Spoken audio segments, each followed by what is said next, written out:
Welcome back, everyone. Today we've got the Denver mayor and many Democrats scrambling in fear as Trump and ICE presses major cities for deportation. The liberals are in shambles, lashing out as Trump and their Democratic leaders trying to protect their illegal immigrants. Let's check it out. Sanctuary city policies. Thanks for joining us tonight on 2 Prime News. I'm Matt Morrow. The chair of the House Oversight Committee has sent Denver Mayor Mike Johnston a letter requesting documents and information about its policies and how it does and does not cooperate with federal immigration enforcement, and is now launching an investigation. He is demanding that Johnston and 3 other big city mayors go to D.C. to testify. So take a look right here. This is the post from GOP Representative James Comer of Kentucky, who is the chairman of the House Oversight and Accountability Committee. He says he wants to investigate the immigration policies of big cities and their impacts on public safety. So he says he's going to call on the mayors of Boston, Chicago, New York, and Denver, with Mike Johnston set to go to D.C. to testify.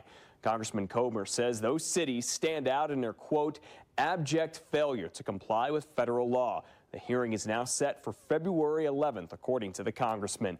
And just in the last hour, Mayor Mike Johnston has sent us a statement. It reads in part, quote, the most helpful thing congressional Republicans could do right now is fix our broken immigration system. While they work on that, we will focus on running the cities that manage the consequences of their failure to act.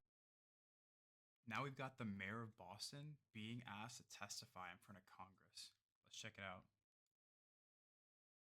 That panic about how they should be informed of their rights, or if you have any message for people just in terms of being afraid of potential ICE raids, or how people can conduct themselves in order to protect their environmental borders.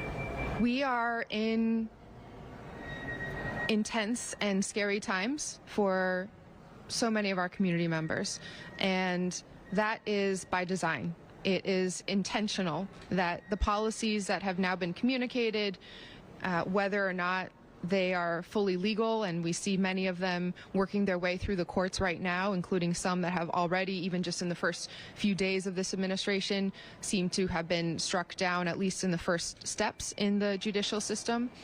And on immigration, for example, largely what we have seen across the country in terms of the actions so far have mirrored the priorities and the same types of actions that took place under federal enforcement under the Biden administration. However, they're now including Fox News being embedded and going along on these actions, or bringing other celebrities to document what's happening to create a sense of... That said, you said this morning that there are people in the city who are afraid. Yes. Are you one of those people? I am afraid for members of our community who I've talked to, who I know are afraid, and there are some things we can do to support them, and there are some things that will be outside of our control. But I think, yeah, so I've had hard conversations with families that I have to tell to make sure they have an emergency number in their daughter's backpack in case they don't show up to get picked up from school. Who are they going to call? And families start to cry, and that's a hard conversation. So we know that's real in Denver. And we also know there are a lot of other priorities to manage at the same time, including making sure that the city's safe, making sure that we reopen the 16th Street Mall, making sure people can afford to pay their rent in this city, and we're not losing focus on those either. As you can see here, the Democrats are scared. Democratic leaders are in shambles. Curious to hear your thoughts on that. Let me know in the comments below, and I'll see you in the next one.